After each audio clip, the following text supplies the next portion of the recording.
Welcome to the Alcohol Addiction Podcast. I'm your host, Lee Davey, and today I am the fabulous Laura Silverman. How are you doing, Laura? Hi, Lee. Hi, everyone. Hi, everybody. How's life, Laura Silverman? Life is good, Lee Davey. Yeah? I saw my nephews today, and I'm about to go celebrate my friend's birthday with her. Things are good. And I see you've got a Sobriety Collective t-shirt on. Yes, yay. So, funny story for people, but I didn't think I was going to be televised, so I wasn't wearing a bra before, and I had to go do a quick outfit change. I'm wearing some plaid PJ pants. I'm very casual. This is where the magic happens in my apartment. I think the first, half of the podcasts I did were all in my bed, you know? And then I decided to kind of put these plants around me to make me look more professional, and now they're all dying. Oh, so I just look even worse. But well, I'm usually on my chair, but this is gonna hurt people's eyes. But it's covered with clothes right now. Do you see that? Oh yeah, I do see it. Yeah, they're all clean. They're clean. I just need to fold them and put them away.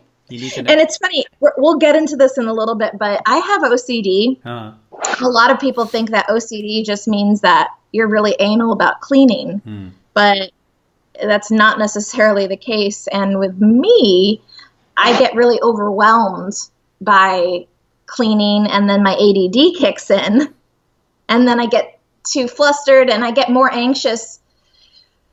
It's kind of like this vicious cycle of noticing that it needs to be cleaned and then overwhelmed to clean it. And so my mom always tells me to just focus on one thing at a time. Just do one thing, not the whole apartment. Yeah, but very good advice. I'm still trying to take her advice. When I went through my first divorce and I got booted out of my house and I had to go back and live with my mum, my middle-aged sister still lives there. She still lives there today. And she suffers from OCD.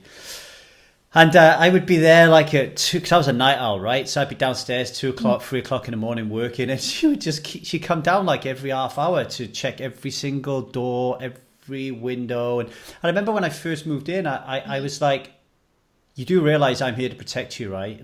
As if that's going to help her. It's irrational. I mean, we know that it's irrational, but for whatever reason, we just can't turn it off. And my dad turned around and said to her one day, do you know what I'm going to do? When you go to bed, I'm going to deliberately leave the door open and all the windows open. So he was trying to use whatever tool he had at his disposal, which was humor. It said the Skype call dropped. No, I'm still here. I'm still here. Okay. Don't worry. So my dad tried to use humor because he didn't know how to deal with this illness that he didn't know anything about. And it was the same. Yeah. He's been like that with all kinds of mental illness. So let's start from here then.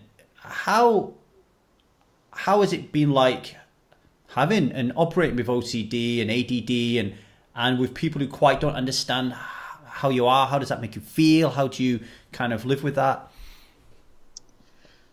I mean, most people don't know that I have it unless I talk about it. And I mean, via my website and the niche community that knows about me, I mean, it's small, but anyway, they know that I have it. But most people aren't the wiser because I'm not like Jack Nicholson from As Good as It Gets. I'm not stepping over cracks. I'm not washing my hands vigorously or anything. Most of it is silent and mental. So, I mean, all of it, OCD is mental, but what I mean is it's just a silent thing in my head where I'm repeating things, or I've gotten better about checking. I've actually wanted to see an OCD specialist for a while because it's just the one thing that I have the most trouble with. And I also have panic disorder, and I take Zoloft every day to just kind of keep my anxiety attacks down. And I don't have them very often, but certain things trigger them despite despite having an antidepressant and having a therapist, I just have to avoid certain things like subway, like metro. I can't take the underground. Too many people. It's just, there's no escape. And when I'm driving, thank God I can drive. You know, I could pull off, or I could like stop somewhere if I felt like I had to. Usually I don't need to, but it's just, I think the feeling of not being able to escape, the claustrophobia, just, there are other things, but I don't have to get into everything right now. Like podcast guests jumping you and telling you to get in front of a video, that kind of thing. Well, I'm your guest. Oh yeah. Sorry, I forgot. Yeah. So I'm just loving the accent, though. I mean, I guess I have an accent to you too. Wow. American. My wife's American. So. Oh, is she really? Okay. Yeah. So I'm kind of used to it. But did she meet you in the UK, or did you meet her in America? We met in Malta. I know where Malta is. I used to live abroad, so I've actually been there. Yeah, we met in Malta, and we're in the UK now, in Cardiff, the capital city of Wales. Yes, Americans, Wales is a country. And we're going to be moving to California in August for 6 months. Why just 6 months? The family lives there, so I can't just this world that we live in. Even though I have an American wife and we have a daughter together, I still can't go to America. I need visas and that kind of stuff. And so we're going to go for a bit, see what the lay of the land is like, and we really like it here. But we're going to go southern or northern or middle. I don't even know. Tahunga. I don't know. I'm not very good at my American geography. Anyway, back to your OCD. Oh, okay. Because that's far more interesting. That's far more interesting than my move to America. Not to me, but okay. So, having been in the presence of my sister and seeing the turmoil that she goes through and the utter helplessness that she feels when these thoughts invade her mind, and is that did you used to drink to kind of silence that, get away from that? Was drink connected with it? Yeah, but I didn't know it at the time. Most of the stuff didn't click until after I got sober. Mm-hmm. And then I had to actually get help for the underlying issues. Mm-hmm. But it got really, so I remember having OCD symptoms when I was a little kid, like 6 or 7. And it just continued throughout childhood, but I just didn't think of it as OCD because it was just my life. It wasn't until I got to college and read in my psychology 101 class about it that I was like, oh, there's a thing and I have it and other people have it. So meanwhile, when I turned 17, I'm going to give you the very short version of a very long story, but basically I went to a small American international school in Egypt. My father was a diplomat, and it was a small community. Most of my friends when I was a junior were seniors. My brother was a senior. I was very close to my brother growing up, and they all went to college. And when I was a senior, I knew everyone in the school, but I didn't have any friends anymore, and it hit me like a ton of bricks. I skipped classes a lot because I was getting anxiety attacks. I skipped assemblies. I didn't go on field trips. I didn't hang out with anyone. I cried all the time. It was absolutely miserable. And that's when I started having like strong panic attacks, strong anxiety, and just feeling like I never, thankfully, got suicidal, but I just didn't think I was ever going to graduate. Just the thought of, the thought of a big ceremony like that made me even more anxious. And so that was kind of when I was depressed. I was clinically depressed. And so somehow I managed to graduate. I survived the ceremony. I was accepted to a good university. I was a good student, but I had to work hard for it because I've always had ADD and OCD, and it's hard to focus on something. I'm a very slow reader. Sometimes reading comprehension gets so jumbled up in my head because I'm repeating things and not understanding them. And so anyway, I had to work hard for my grades, but I was a good student, and I went to college, and that's when I had the chance to reinvent myself. In high school, I wasn't picked on a lot, but I was kind of nerdy.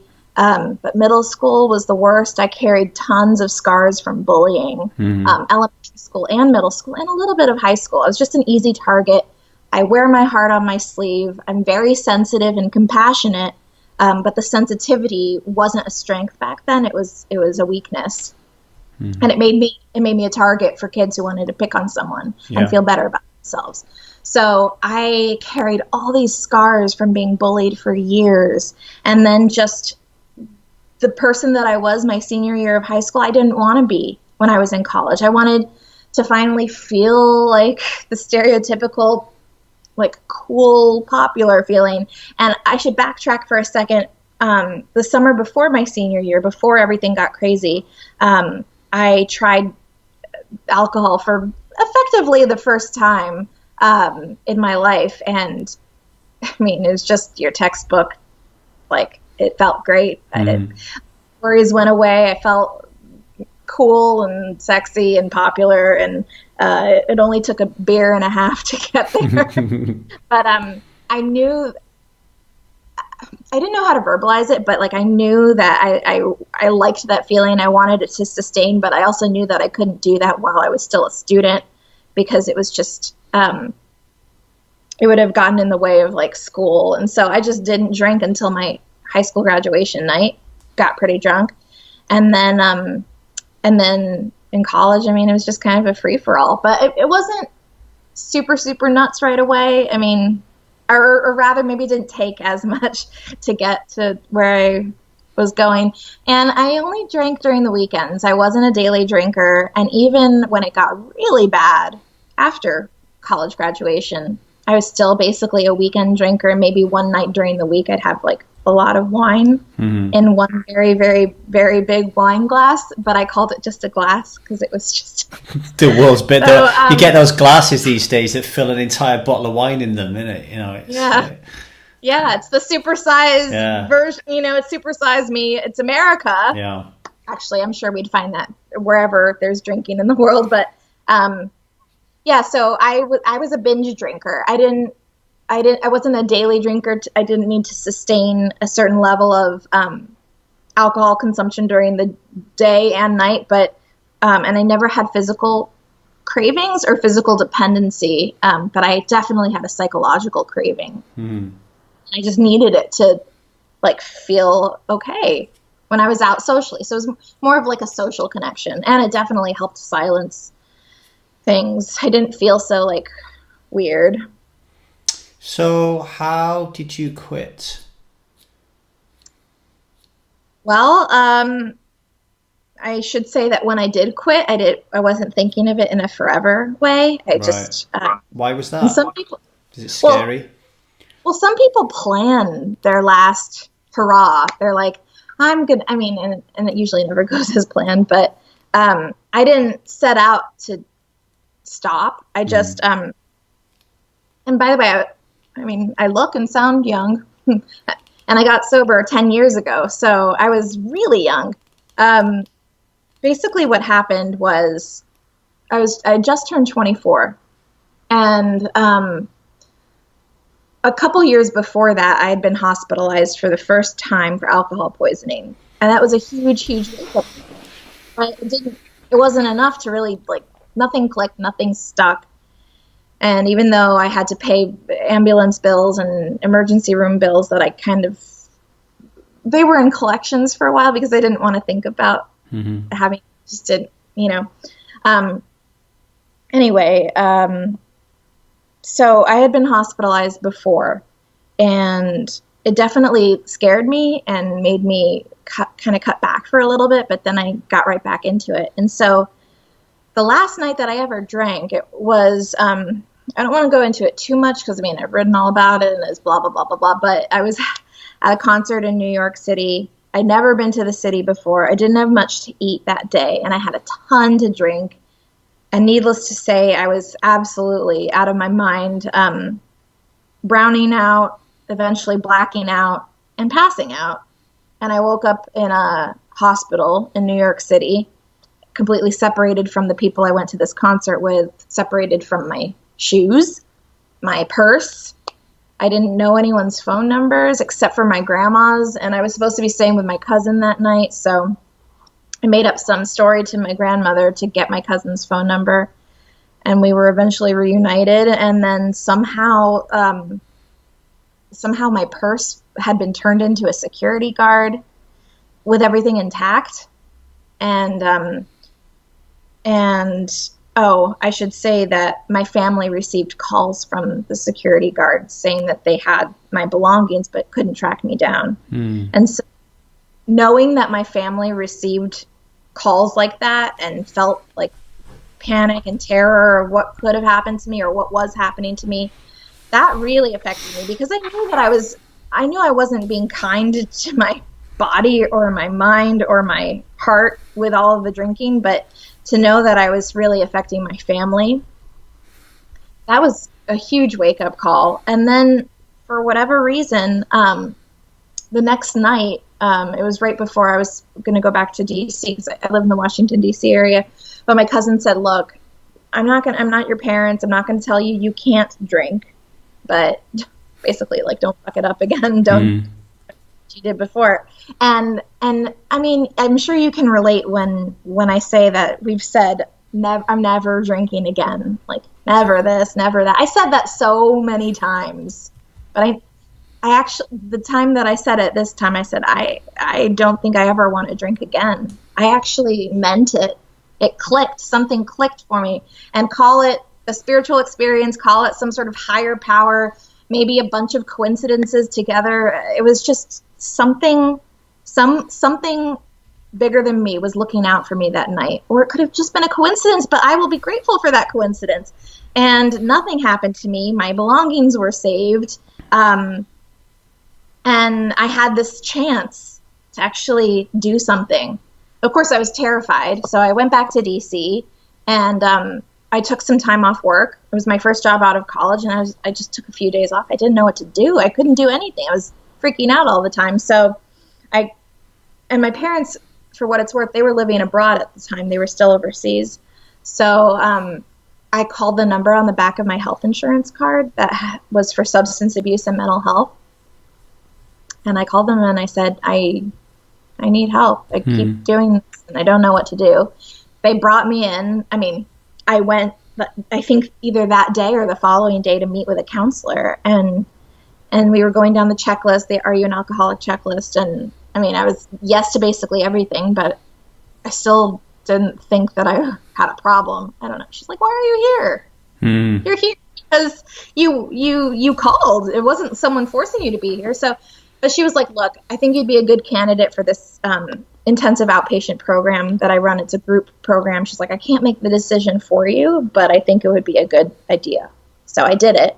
I didn't go to any inpatient rehab. I didn't have the money, nor did I have the time to take off of work. But I knew that I could make this work. It was just a matter of leaving my job a couple hours early, a few times a week for 5 weeks. I made up some lie to my boss that there was some family trouble or something. I couldn't tell him right away.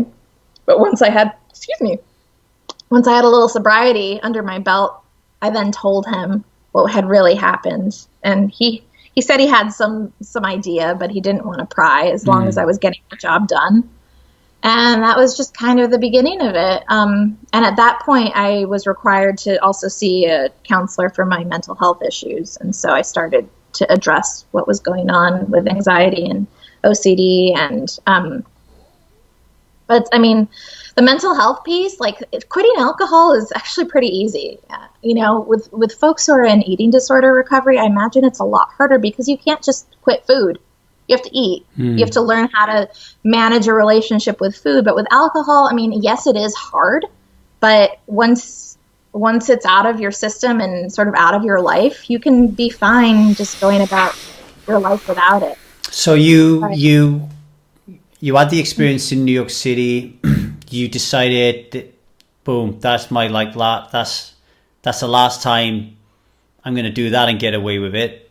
You end up going to rehab. You get a counselor for your mental health issues. I think you went to AA for a little bit as well, right? what was there are lots of people who'll be listening to this thinking, yeah, I've done all those things and I still can't quit. So for me, it was understanding that there was no value in drinking. That was what did it for me. I was like, holy shit, I've been drinking all these many years, thinking that it does something good, and it does nothing good. And once I realized that, I didn't have to drink again. For yourself, what was the one thing, or maybe a couple of things, that really helped you not, quit and not worry about drinking? That's a great question. Like I said in the beginning, I didn't set out to get sober for life because that was too frightening a thought. Like I had just turned 24. Now I don't know how old you are, but you do have a child. Spin that around, and that's my age. How old are you? 42. Okay, thank you. All right, so I'm not that much younger than you, but for what it's worth, I was really young when I got sober, and I was thinking, at least when I was in this program, I was like, there's no way that I can have fun, like, without drinking. So let me stop you there. Even when you went to the rehab program, I wanted to get my life together. But you didn't want to quit forever. I wanted to learn some things. I wanted to, like, learn some tools and maybe, help me not go crazy, like, when I would drink. But guess what? What ended up happening was that now 5 weeks is, and it wasn't like full time. I mean, 28 days for rehab isn't necessarily, like, for a lot of people, it's not enough to make it stick, but they've got rehab round the clock with an inpatient. I was doing this outpatient, and so for somehow, like, even doing just that amount of work, like a few hours, 3 to 6 hours a week, somehow it was enough for me to, like, I learned tools. I think the biggest thing was that, like, I started to have weekends without hangovers, and I realized that I kind of liked not having alcohol in my system, and I started reading some books that were really helpful and that I identified with, but I still couldn't think in terms of forever. It took maybe about 6 months until I was like, I think this is a better, like, way of living for me. And then I think once I hit a year, I was 25 and I had a full year of sobriety. I was like, okay, I think I just am going to continue. It was never like this conscious thing in the beginning. Of course, it's very conscious. I'm very mindful about my sobriety now. But when it was early on, I think it was just a matter of, like, seeing if it was a way of living for me. And it was. I think, just for people listening, I think what Laura says here is quite interesting and worth thinking about, because I remember when I read The Easy Way to Control Alcohol by Alan Carr, he wrote on the front of the book, control alcohol. And then later on when you read the book, it's like, haha, surprise you, you've got to quit forever. It's part of the deal. Oh, I've never read that. Yeah, and then you realize the reason he put control on the front of the book is because nobody would have ever bought it. If it said easy way to quit. Easy way to quit alcohol. Like his smoking book is Easy Way to Stop Smoking Permanently. Well, people who want to give up smoking, they don't want to give up. People who smoke know it's killing them, but they just don't know how to give up, right? People who drink alcohol, 9 times out of 10, they have no clue what devastation it is wreaking in their lives, right? And I think a lot of people get hung up on this forever thing, right? Oh my God, I cannot stop drinking forever. So just do what Laura did. Just take your time and just say to yourself, right now, this is not good for me. This is not right for me. And then take it slowly. And if the next weekend comes along and you have a drink, assess how you feel about it. Now you're armed with this newfound knowledge and this little bit of sobriety behind you, and then reassess the situation. I don't think you need to go gung-ho, sobriety advocate straight out the gate. It doesn't always work for everybody. And a lot of times people don't want that stress. A lot of people who are drinking who want to quit are actually suffering from stress and anxiety issues. Why put another one on top of your plate, right? And that's such a good point, because I think, for me, and,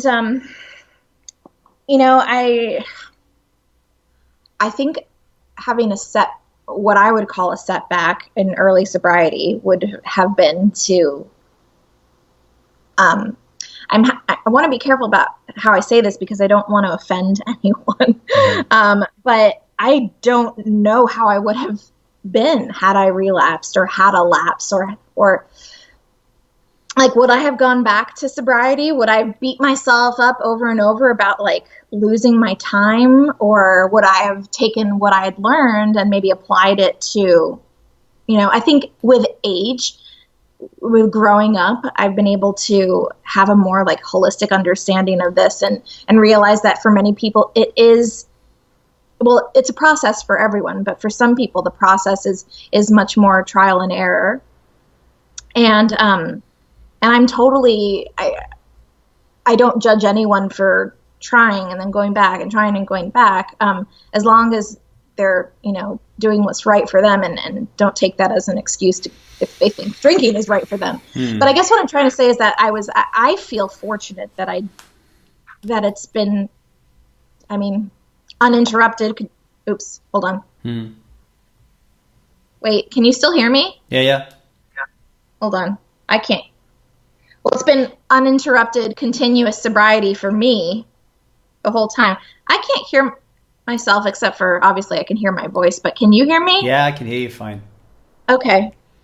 All right. Well, anyway, yeah. So, just try it. I on that, the uninterrupted sobriety, I think what I tell people in the needy helper community is this: if you are going to have a lapse or have a relapse or whatever, it's going to be a setback and you're going to feel shitty, you're going to feel shame, you're going to feel guilt and all these different types of emotions. However, it can be used as a real source for goodness, because you can really have a real detailed look about how you felt and what happened right in the moment with a greater presence of mind, and therefore you can learn from it and you can move forward a lot stronger. If you just lapse and relapse continuously, but then don't do the work to really analyze why you relapsed, why you lapsed, and gain some greater understanding of the root cause of your issues, then you're just pissing against the wind, But I relapsed.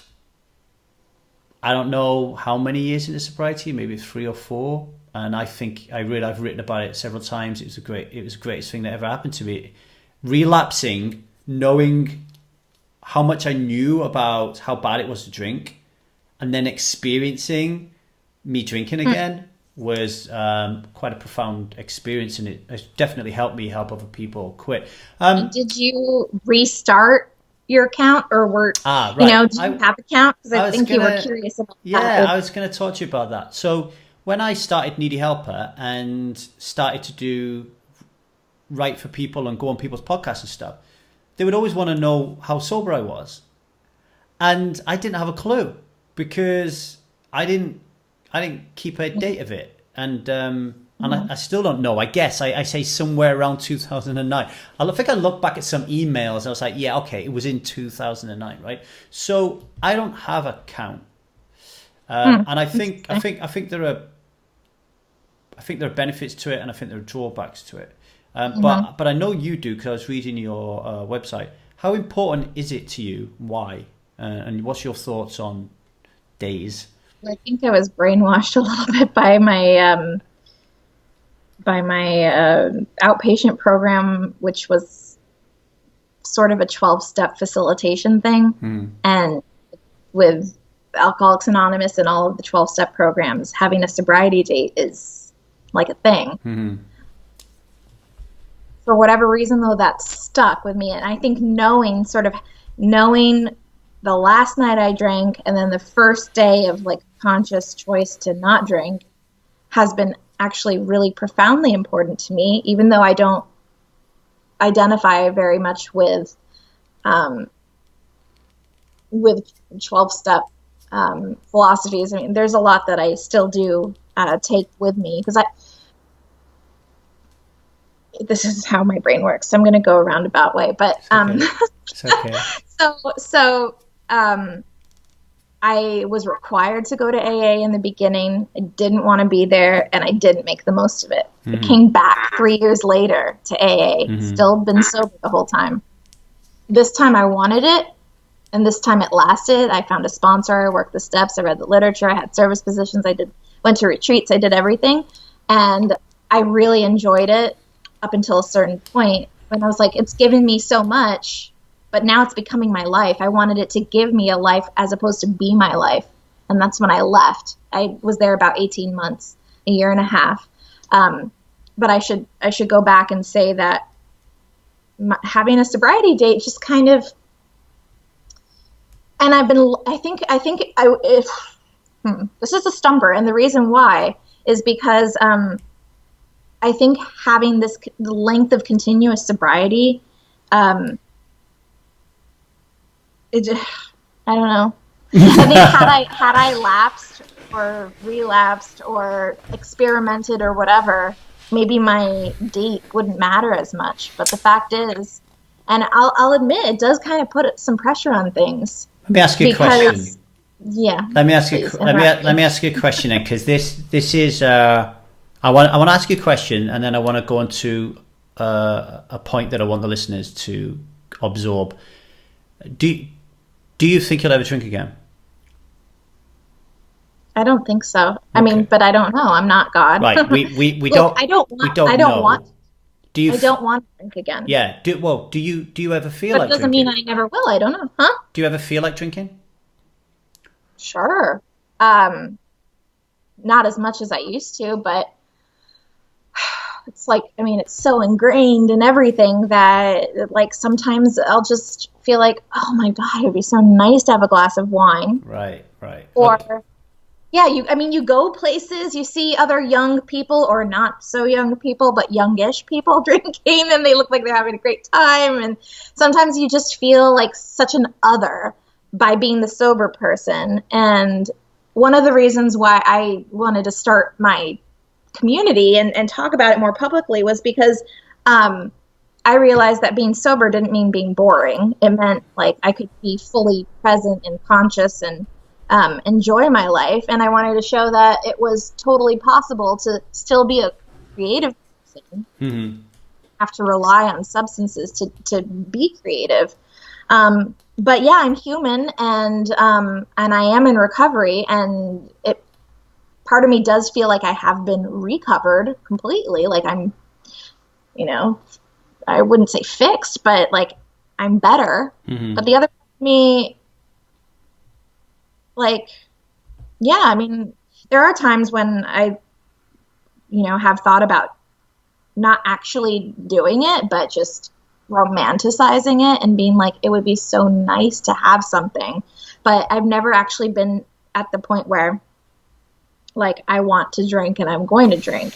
I think one of the things with me that's even more complicated and tricky is that because I've got OCD, like sometimes I'm just scared that I'm going to like grab someone's beer or grab someone's glass of wine and drink it. Mm-hmm. And then it becomes this thing like almost like, are you going to throw yourself in front of a train kind of thing? No, you don't want to. That's completely irrational and that would be awful, but you can't stop thinking about it. And so that's what's kind of more frightening to me as opposed to like actually wanting to drink is that like I'm scared that I'm going to take someone's drink and like drink it. And anyway, I did have this one experience this past summer last year where I had asked for, I was a wedding guest in Kentucky in like Louisville, which is like home of bourbon. Mm-hmm.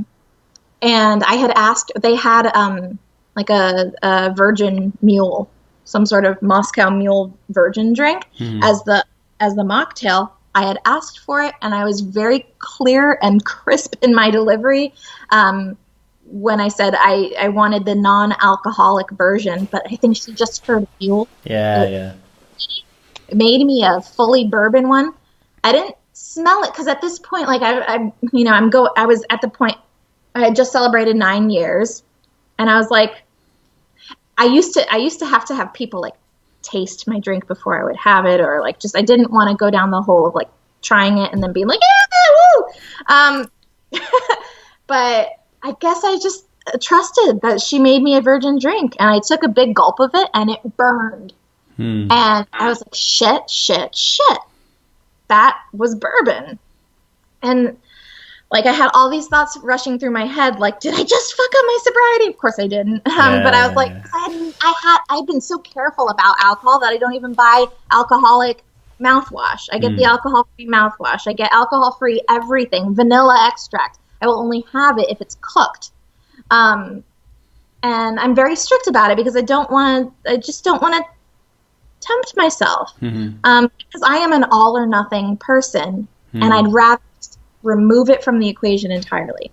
Well, anyway, I had this massive sip of bourbon and I freaked out. I was like, what's going on? And you know what? I was around good people who were like, you know, even though they were drinking, probably getting a little drunk, they're like, you're fine, don't worry.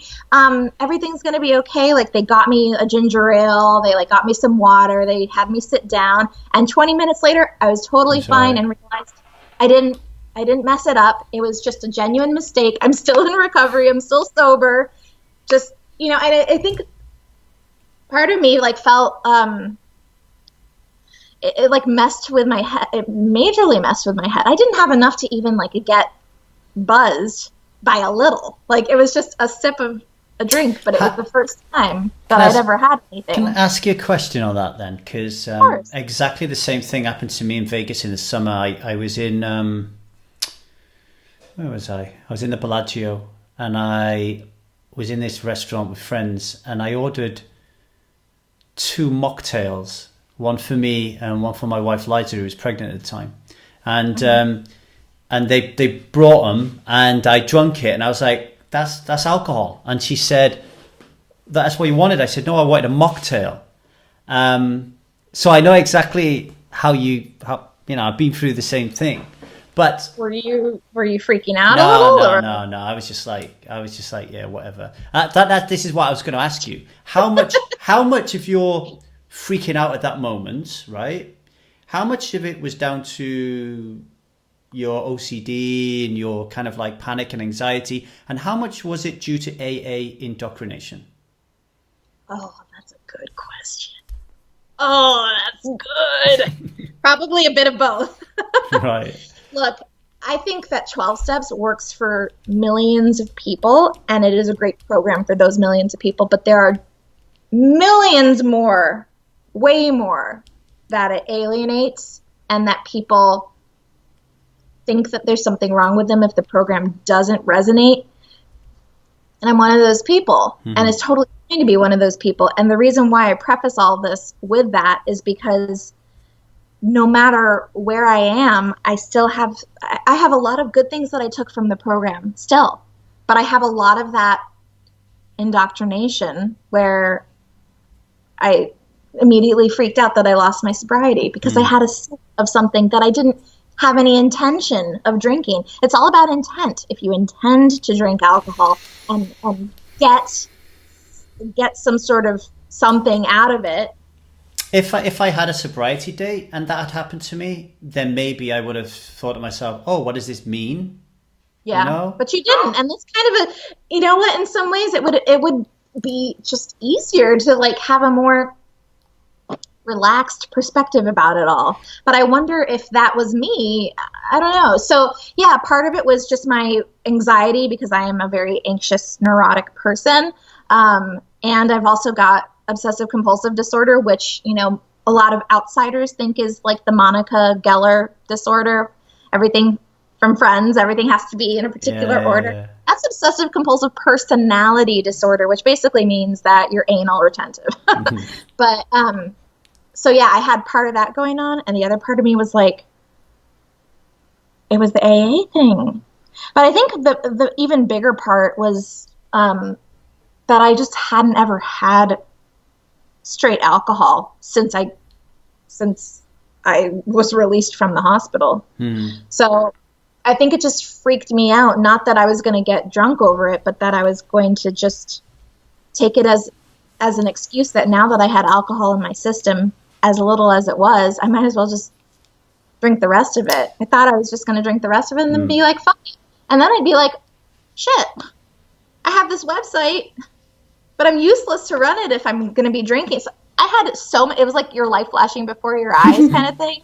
When I relapsed, it all went away in like 20 minutes. when I relapsed, I had the website, and I just felt like the biggest hypocrite. But the reason I'd relapsed is because I literally I just didn't care at that point. So nothing. I just didn't care. I actually remember telling myself, okay, we're going to change the website, and this is going to be the website that helps people control drinking, because I just started drinking again. And then my 10-year-old boy at the time, he just looked at me and said, "Hey, Dad, I thought you said alcohol has no value." And I'm like, "Yeah, I did, didn't I?" And he said, "So what value is it giving you now?" And I was like, "None." And that was it. That was the end of that. A couple of episodes ago, we interviewed Jared Tendler, a mental game coach for golf and poker, but he's also a trained psychiatrist. And we talked about the adult learning model and the 4 stages. So, and the 4 stages were, let me get this right now, unconscious incompetence. I drink like fuck and I really don't know I have a problem. Then there was conscious incompetence. I drink like fuck and I'm pretty sure I have a problem. Then there was conscious competence. I've stopped drinking alcohol because I know it's a real problem, but I have to really work hard at this. And then there was unconscious competence, which is I fucking nailed this. That's interesting, because I took a course about like invitational intervention. It was actually through work. That's a different story, but it's very similar. There's like this pre-contemplation where before you've even started to think about your drinking, you're not thinking about it yet. Then there's contemplation. Am I drinking too much? It's starting to affect my work. It's starting to affect my family life. Then there's other steps that I forgot. Yeah, it's probably the same. It's probably the same model, because Jared called it the adult learning model. I called it the 4 stages. Anyway, the point is, I think if people are listening to this, there's 4 stages, guys and girls, right? If you're in those first 3 stages, my advice would be keep a sobriety date. If you're in those first 3 stages, because then it makes sense, because you haven't quite mastered it yet. So that could help you as a guide. But I think once you've mastered it, once you're just like, yeah, I'm a non-drinker, what's the big deal? Then I think it loses its importance and need. And I think by holding on to it, I just keep thinking that it just reminds me of AA. I am an alcoholic and I will be an alcoholic for the rest of my life. Yeah, and it's that same kind of thing.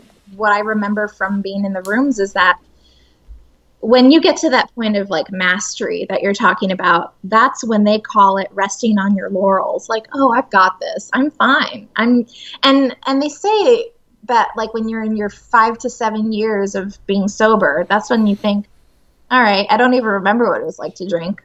So might as well be a good time to remind myself, that kind of thing, right? But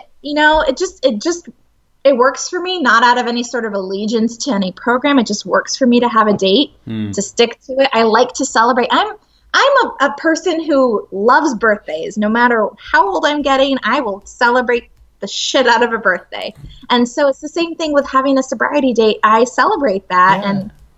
And so maybe it's just a reason to have a party, but it's very, very powerful, because the whole thing in land of entrepreneurship at the moment is gamification, right? So we gamify our brands and our products because people relate to games, and having a sobriety date is like a game. It's like a leveling up procedure, so it's really, really powerful. But if you're listening to this, you're the type of person who's like, risk assess ahead and say to yourself, what are the things that are going to happen to me that might make me want to drink, right? I always tell people that's a good piece of work you should do. Add to that risk assessment, if I lose my sobriety date, how am I going to react to that? So if you're the person listening to this going, if I lost my sobriety date, I don't give a shit, whatever. But if you're one that's going to say, well, if I lost my sobriety date and I have to go from like 552 days to 1, I'm going to have a fucking mental breakdown and the whole world's going to go to shit, then maybe you need to reconsider whether you have a sobriety date. Let's move on from sobriety dates, we'll talk about anonymity. So here you are, this person who suffers from anxiety, OCD, panic attacks a little bit, which means to me, like, I'm thinking, wow, if I'm like that, I just want to hide in the shadows. I don't want anyone to see me because life's a lot easier. But you decide that you're going to share your story, you're going to write about it, your name's up there, Laura Silverman, you create the Sobriety Collective, you become an advocate for sobriety. Why? First question. Second question, what is your view on people who decide that they don't want to share their sobriety? Well, if they don't want to share, it means they can't be on my site. But that's a great question. So, for me, I think sharing about the mental health stuff was way scarier than sharing about my past with drinking. And so I had never been anonymous. Even when I was in AA, of course, I had to be like, hi, my name is Laura, I'm an alcoholic. I certainly never talked about people I saw in meetings, outside of meetings. I respected that, but I was still like, and I didn't quite know how to term it, especially, and when I wasn't like practicing the program, I was like, what do I say to it? I don't drink, I'm a non-drinker, I'm sober, I'm in recovery. I didn't really embrace the in recovery thing until a few years ago, actually. I just called myself sober. And that's one of the reasons why I called my website the Sobriety Collective, because I've always resonated more with the term sobriety than I have with recovery until recently. So why did I decide to do all this? Well, it needs to be normalized, both the drinking part and the sobriety part and the mental health part. So I was coming up on 8 years. That's a big deal for a lot of people, and it was a big deal for me. And when I was in AA, I felt very connected to a community, even if I didn't always agree with it, and even if sometimes I felt like, yikes, it's a little culty. Yeah. But I was in a community of people that didn't drink. I didn't have to explain myself. Like, I didn't have to be like, oh, I'm not drinking tonight, or I'm the DD, or whatever. I was like, we were all sober together, so it felt really good. But after I'd left AA, by the way, it wasn't like I shut the door and said, I'm never seeing you again. It was just kind of tapered down.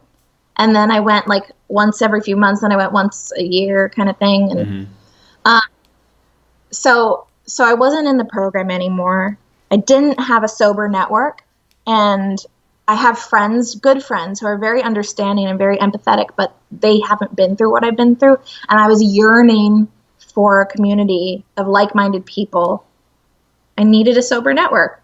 And so I was like, well, I had this idea about starting this website, but I didn't know how complicated it would be. And I should also say that the brainwashing from AA was that we couldn't talk about our recovery online.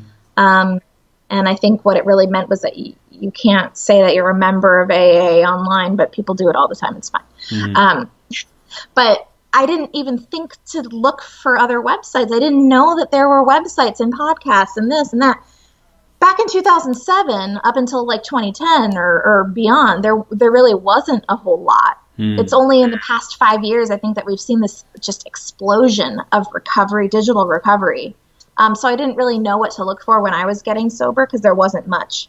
But even 8 years in, when I'm, 7 and some change, when I'm thinking about starting this thing, I didn't even do any market research. I wasn't like, I'm going to see what else is out there. I'm just going to do it. And I asked a friend of mine, like, she's also sober. She was like an online friend who had a community or had some sort of website. And she's like, I think your idea is absolutely fantastic.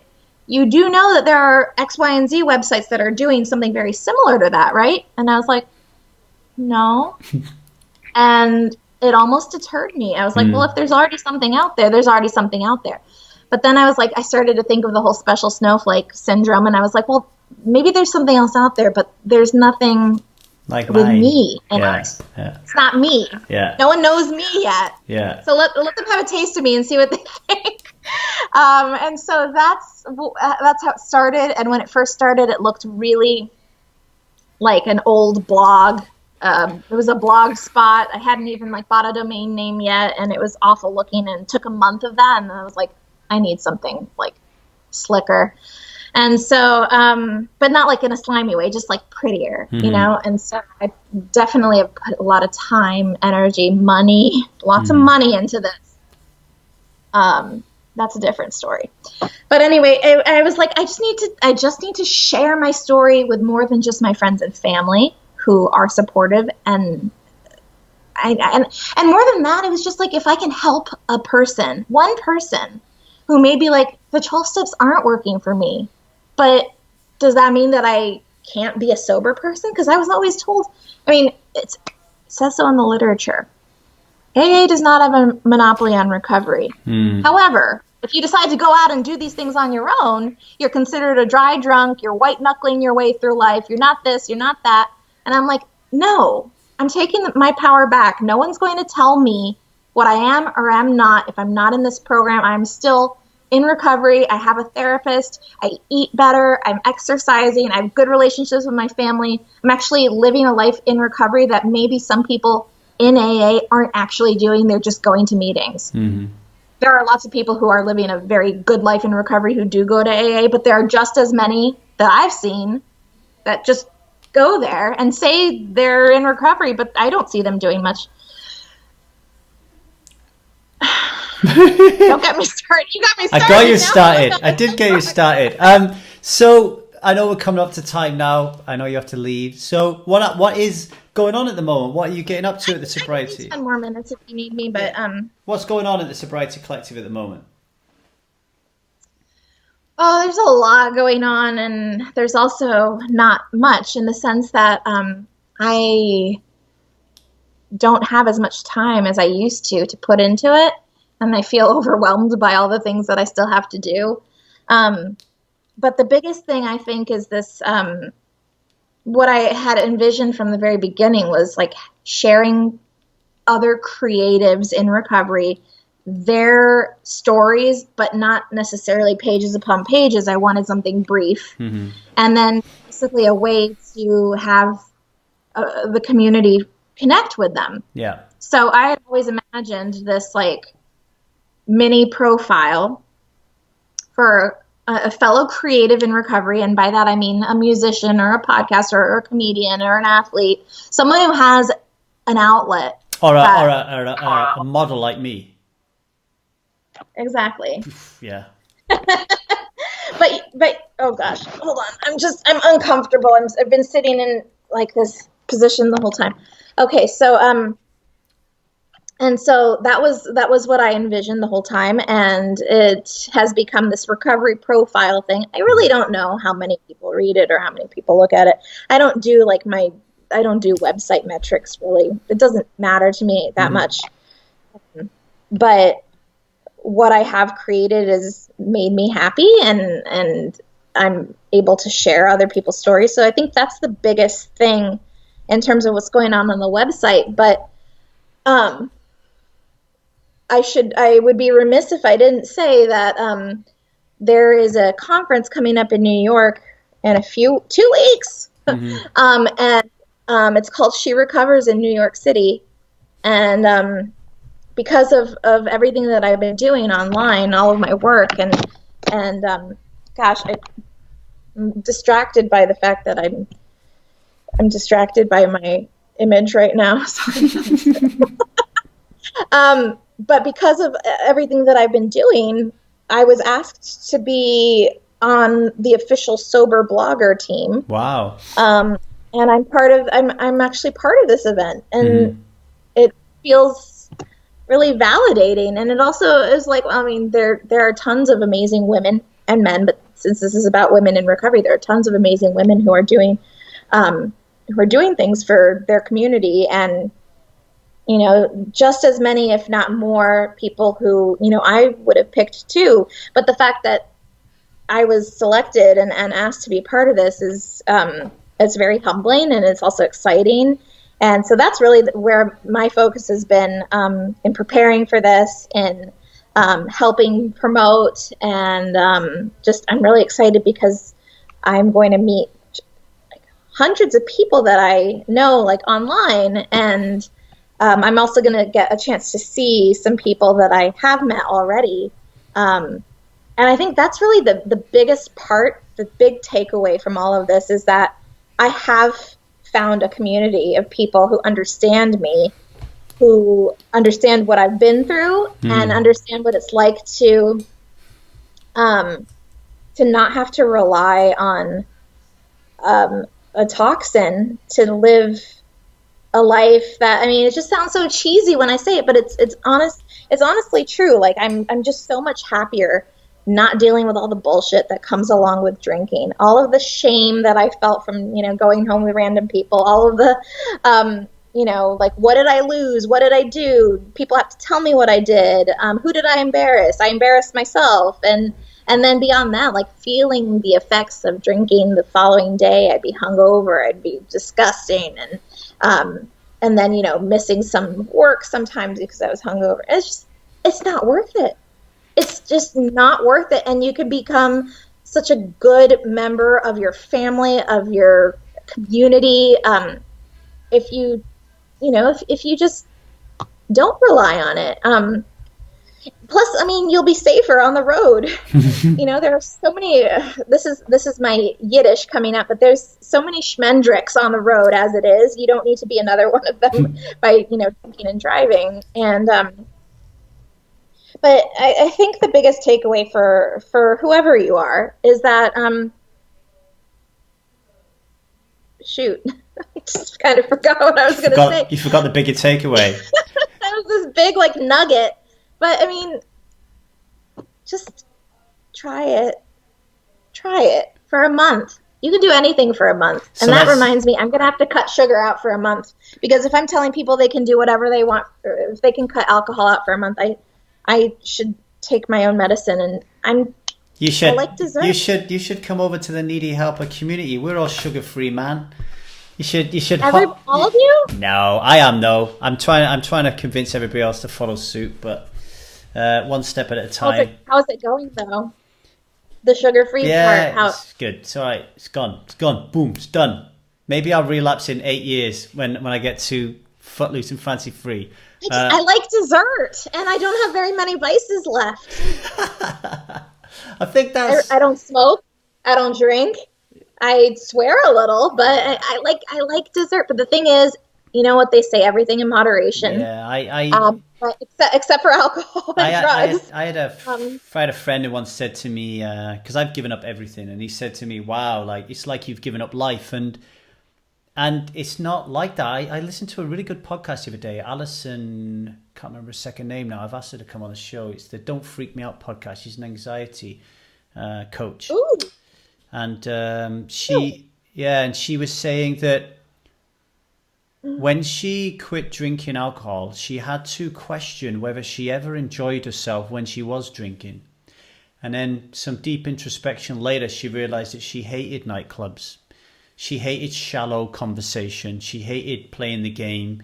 She liked deep conversation. She liked to hear and connect with the person she was talking. So people think that you need all these things, but you find out when you're on God and everything's all right without it, type of thing. Well, so it's also, I mean, let's be honest, hindsight is 20/20. Yeah. And when you're in it, you think, I mean, I agree, but you only get to that point once you've had time without said substance to really reflect on things. And that's maybe why someone should think about cutting alcohol out for a little bit to see, is my life actually getting better without it? First of all, you're going to save money. You're going to sleep better. Mm-hmm. I mean, if you're not to the point where it's dangerous to stop on your own, like some people do need a detox. Yeah.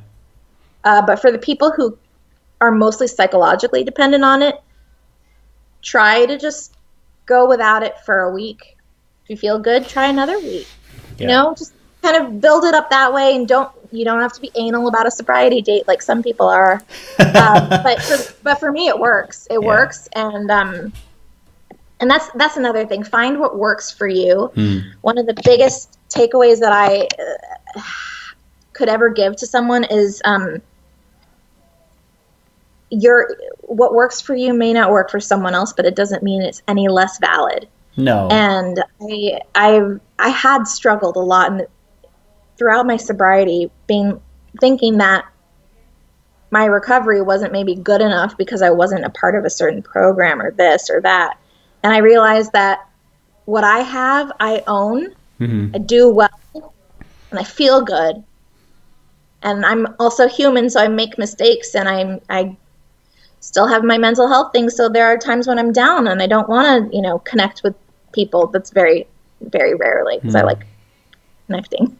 But, the point is that own your own thing, and that's the best I can say. We'll end on that note. I think what Laura says there, if you're listening in and you're thinking to yourself, well, how do I know what my own thing is? Well, stick with this conversation. Listen to these podcasts. Check out the Sobriety Collective, all the other great sobriety blogs. Listen to the great podcasts. Read the great books. Join the great communities. And then over time, you try a little bit of what Laura says. You try a little bit what Lee says. You try a little bit what Holly Whitaker says. You try a little bit what Laura, the girl I just spoke about, says. And you trial and error with it. And then some things will work for you because we're all different. We've all got different worldviews, and some things won't. But definitely check out the Sobriety Collective. Go over there and read the Repros profiles. I'm hoping to be one myself. So you'll be able to read it. Yeah, you'll be able to read about me on there. And by the way, I added your website. I couldn't believe I hadn't had it already, but because I'm new. We've been talking about this for months. This podcast has been in the.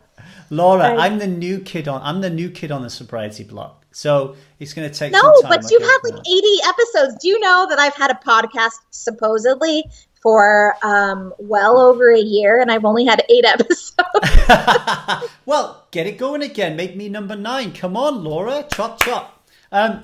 Well, I could talk to you outside of here, offline, about having a podcast.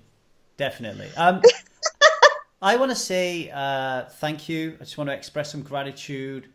Thank you. Primarily, I want to focus on the fact that you decided to drop your anonymity and to say to people, this is what mental health looks like. This is what sobriety looks like. This is what struggling with alcohol looks like.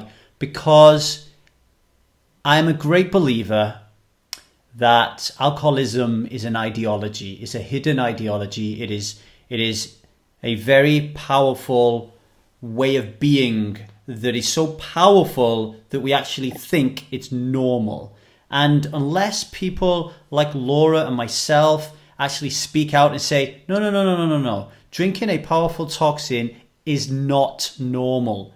It is the opposite of normal. Until people start saying that more and we start having more sobriety forums, more podcasts, this ideology will remain hidden, and it's a very violent ideology. I don't like it, and I think I want to thank you for stepping up to the plate and doing your bit. Thank you. Until next time, Laura. Yeah, all right. Virtual fist bump. Go on. Boof.